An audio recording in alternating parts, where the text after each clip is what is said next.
what's up? Welcome to Creative Corner Co. And today, guess what we're gonna do? What we're gonna do, fellas? Our top 5 albums of the year. Oh yeah, Praise God. 2022. Yeah. I'm gonna tell you, 2022 I don't think was the best year of music. But whenever I tried to slim my list down to my it's top tough. 5, it's tough year. I feel like it was the hardest. Yeah, hard Like, to pick I thought that between last year was rough because, COVID got everybody dropping albums, but Right. this year was a lot harder to narrow it down. Yeah. for sure. So, man, well, we're gonna jump right into, there's gonna be so many different genres and things going around. There might be fist fights. I don't know what's gonna There happen. might be fist fights. But it's gonna be great. It's gonna be a great time. So, starting off with our number 5, Tyler, kick us off. Boom! All right, so my number 5 is The Death of Peace of Mind by Bad Omens. Hey! The first initial listen through, it was like, it's a habit that I have of if somebody changes their style up, that I automatically don't like the album. But I had to force myself to like go back into it of like, this is a completely different thing. Try not to even think, oh, this is Bad Omens. Like, just listen to the album for what it is. And honestly, it's the best album they put out. Yeah. Like, Just Pretend, Artificial Suicide. Slappers. All of them are slappers. I don't care. Even the little intro into Like a Villain is Oh yeah. Yeah, slappers. Yeah. everything 10 out of 10. Yep. Yeah. Well, I'll get to more on that album later. Number 5 for me is Eulogies by Wolves at the Gate. Oh, Nice, solid. Hi, mama. This album didn't come out of nowhere, but I haven't been super into Wolves at the Gate until really this year. We saw them live with Memphis Mayfire and stuff, but first listen through of that album was great. The song Eulogies itself, Punching the teeth. but between that and Shadows, I can't pick a favorite song on that album. Yeah. So yeah. If somebody says this is my favorite song off Wolves of the Gate, Yeah, sure. right answer, correct. Correct. Yeah, I could probably say that about most of the albums. Yeah. Honestly. Oh, that's your favorite? Okay, yeah, cool. Yeah, Cool, good. Yeah, sure. Good answer. Number 5 for me is Church Close 4 by Lecrae. Nice. I love that album. I love it so much. So as a big Lecrae fan, I love Lecrae stuff. He's one of those guys, I've liked every single project he has put out for the past over 10 years. I love it very, very much. The whole Church Close series is super satisfying for me to listen to as a fan.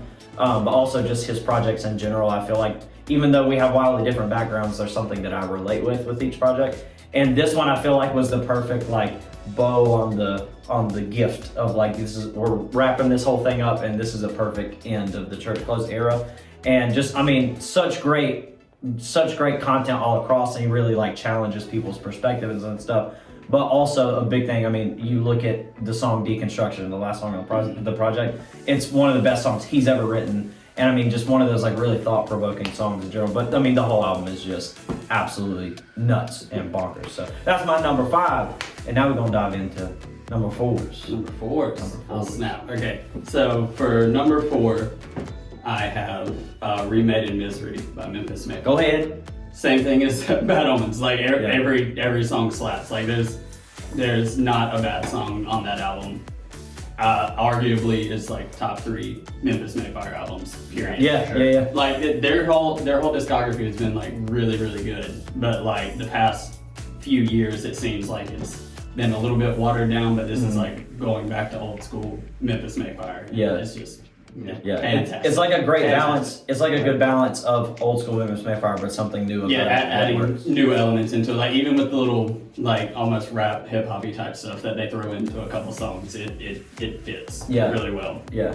We're kind of piggyback off that. My number 4 is also Remade in Misery. Amen. I feel like we're gonna see a lot of similarities. But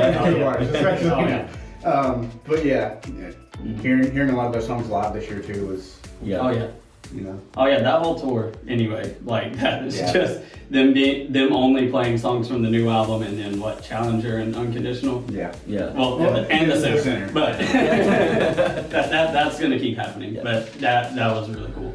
Yeah, I'm gonna hit that one later in my list. My number 4 is Love and Other Lives by Charlotte Sands. I promise y'all, it always ends up, it leaves you hanging on the metal stuff. But it's coming, I promise.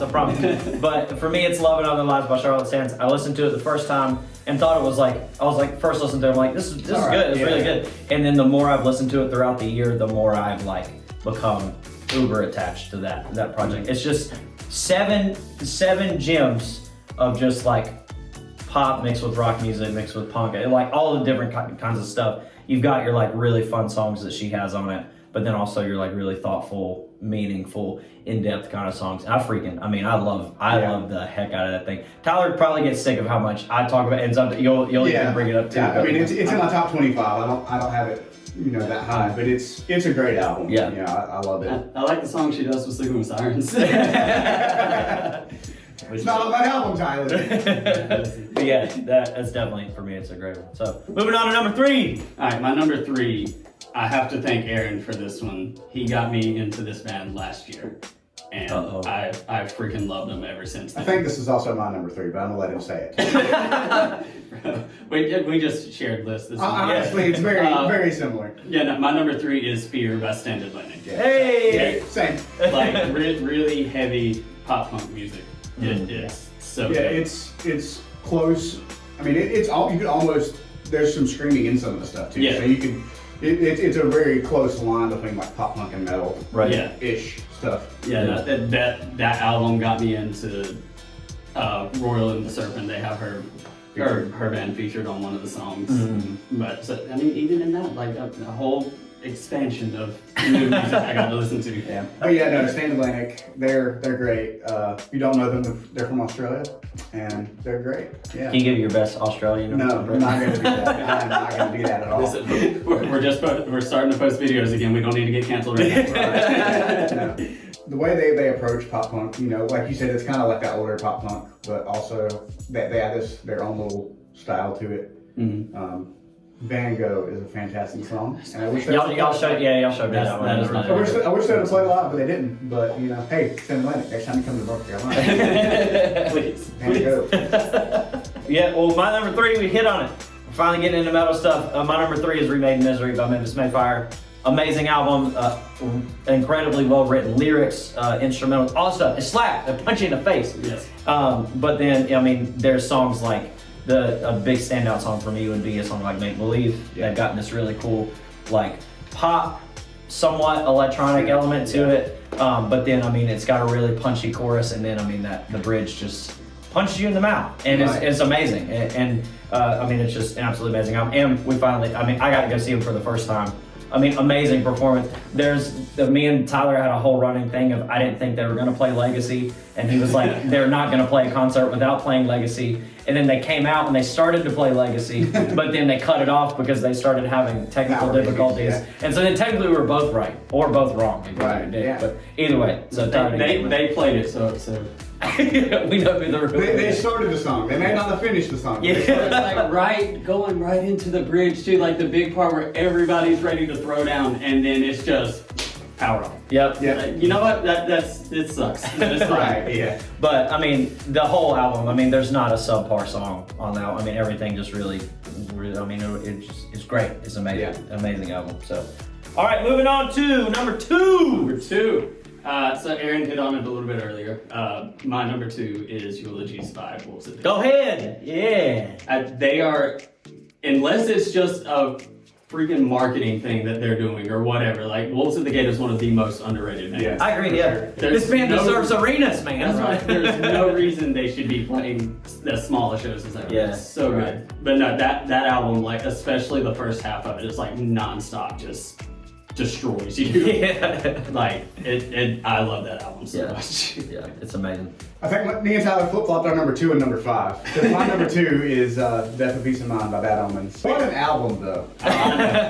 Even we can argue over where it's at, but like, what an album. Yeah. It's perfect, man. Like, to think that at the beginning of this year, we saw them open for Spirit Box and Under Oath. Mm-hmm. And then they just sold out a whole tour. Like I mean, like that. Sold out. Yeah. There's not a song on that album I don't like. No. Yeah. And I mean, like a lot. Yeah. Yeah. Yeah. Okay. Well, my number 2. Don't do it. Don't do do it. Go ahead. Is The Hell We Create by Fit for a King. Hey, look, I'm surprised. We thought it wasn't going to make your list at all for a Right, second. Number 2, I mean, you're going to end up diving in. I'm pretty sure we know that was number 1. There might be a possibility we talk about it. Yeah. But I mean, it's absolutely, I mean, arguably the best Fit for a King album. I know there's different things like toss-ups because they're so consistently, like their albums, you're like, no, they can't get better than that. Bam, they release an entire album and it's better. And you know, they're just so consistent is the best word that I use for them. And I mean, the Hell We Create is just such a, I think for me personally, the timing of when it was released based on the lyrical content and based on the subject matter of the songs is so perfect, just for as far as like relating, to a degree relating to things that they're going through. I mean, obviously they have various different things that are different, but you have that part of it, but then you have the component of how much they're improving instrumentally, and they were already some of the most skilled musicians in the entire world. And I mean, it's just absolutely incredible. And I mean, the song that stands out, I mean, you got, for me, it's Reaching Out. I love Eyes Rolled Back. I love the like mosh songs, but Reaching Out is just such a perfect song for them. It's so different, but also just, it fits them so well. So that's easily my number 2, very close for being my number 1. So, Yeah. So my number 1. And my number 1. Yeah, no, Hell We Create is, Yeah. for me personally, it's like, kind of mentioning the toss-up thing for like their best album. I think overall this is their best. yeah. And this is Fit for a King's best album. For me, like, Death Grip is the most personal album for me. Like, I relate to that album the most. So like, it's a weird thing of like, they're both my number 1. Yeah. But like, as far as just straight Fit for a King albums, like that they've released their best project. Yeah. And it consistently, like you said, they constantly are dropping their best album. Yeah. That's the only band that like, well, not the only band. That's one of the few bands that I will like stay up till midnight, album release night, and listen to it. We all like sat down and listened to it. We were on Xbox and just all listening to it. But then Reaching Out came on and we all just went, we're like, oh, it's Tuck, and then we all just went quiet. No, I muted my mic. I was crying. Yeah, we all muted it. We all muted up. We stopped talking until the album was pretty much finished, and we were just we all came back and was like, well, yeah. all right. You know? I think the only words we said was like, well, and then run it back. We listened to the whole album. Listen to the whole album again. Yeah. Yeah. I mean, even when they were releasing singles for this album, and the other side, that song by itself, we were like, this is the best song they've ever written. Yeah. Like, you didn't think they were gonna be Top that. but they did. Yeah. So, All right. my number 1, but just a little bit, is Bad Omens. The only reason why Death and Peace of Mind beat the Hell We Create was because of there's moments in life that you guys I know can relate with. I'm sure people watching can relate with, that you listen to an album and it's just like this weird like euphoric feeling that you know you're going to be able, like 5 years down the road, you're going to think back on that exact car ride of listening to that song, and that like it's like those specific things. And it happened with almost 8 or 9 songs off that album for me. And I can think back to specific memories of listening to it, whether I was in the home studio listening to it while working on something, or I was driving and going to Charlotte and was listening to it. Like, there's specific memories I can think of. And it's just such a perfect album. Like Aaron mentioned, there's no sort of like lacking in any song. Yeah. Like, it's just, every song is, I love it, and it's not just I like it, I love the song. And it's the perfect combination of, you take the bass of hard rock and heavy metal music is like kind of the whole bass line for it. But then they add these incredible pop elements into it, these electronic elements into it. And the man can sing. He can sing. Noah Sebastian's one of the most underrated songwriters in the hard rock and metal genre. I mean, he's just stupid talented. And so the fact that they're getting the credit they deserve now is so perfect. Top 5s. Yeah. Rolled them, David. No, everybody survived. Everybody was good. I feel like I have to throw it out there that all of these bands and artists is not even the people that I listen to the most. The person I listen to the most is Nick D, and because he only releases singles, so he doesn't fall into this category. But shout out to Nick D. Nick, that's my guy right there. Look, listen, you could have done like I did last year with Magnolia Park. You could have said everything that they released. yes, I just got to throw that out there. That's Honorable mention. Honorable mention. You guys get annoyed from the amount of times I say the name Nick D on a daily basis. Tyler gets annoyed. I don't really mind. That's what we were worried about. Is like, that's going to be his number 1. Yeah, he's just going to pull that. Yeah. Well, bam, that's our top 5s. Be sure, drop down your top 5 in the comments. Say how much you hated one of ours. But we appreciate you so much for tuning into this video. Be sure to subscribe, like the videos, comment all the interweb stuff, have a dance party with Tyler, amen. We thank you so much for watching this video, and we look forward to seeing you real soon in the future. Peace out! Life is not the same like when we were kids. I can't laugh it off like when we were kids.